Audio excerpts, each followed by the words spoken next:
اللہ ربنا هو الإله له من الأسماء ما اصطفى۔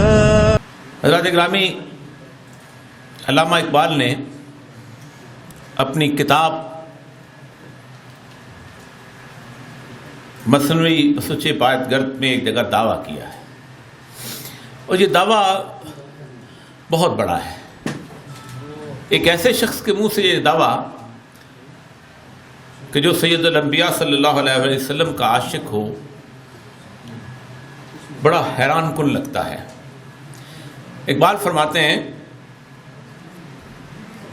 کہ گر بحرفم گر دلم آئینہ بے جوہر است، اگر میرے دل کا آئینہ جو ہے اس میں کوئی خوبی نہیں ہے، گر بحرفم غیر قرآن مضمر است، اگر اس دل کے اندر قرآن کے علاوہ کوئی اور ایک لفظ بھی موجود ہے۔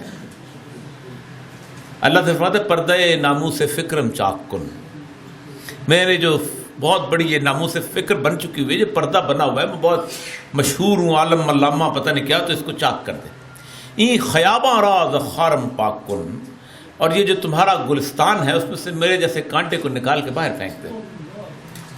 اور اگلا کمال ہے کہ یہ بہت بڑا دعویٰ ہے کہ روز محشر خور و رسوا کن مرا، کہ قیامت کے دن مجھے خور و رسوا کر دو اگر میرے دل میں قرآن کے علاوہ کوئی ایک لفظ بھی موجود ہے۔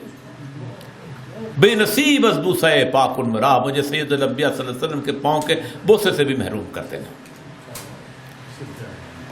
یہی وجہ ہے کہ اقبال ایک واقعہ ذکر کرتے ہیں کہ میں اپنے گھر میں بیٹھا ہوا تھا تو میرے والد تہجد کی نماز پڑھنے کے بعد کچھ تھوڑی دیر تلاوت کرتے اور پھر مسجد کی طرف جاتے ہوئے میرے کمرے میں جھانکتے ہوئے جاتے۔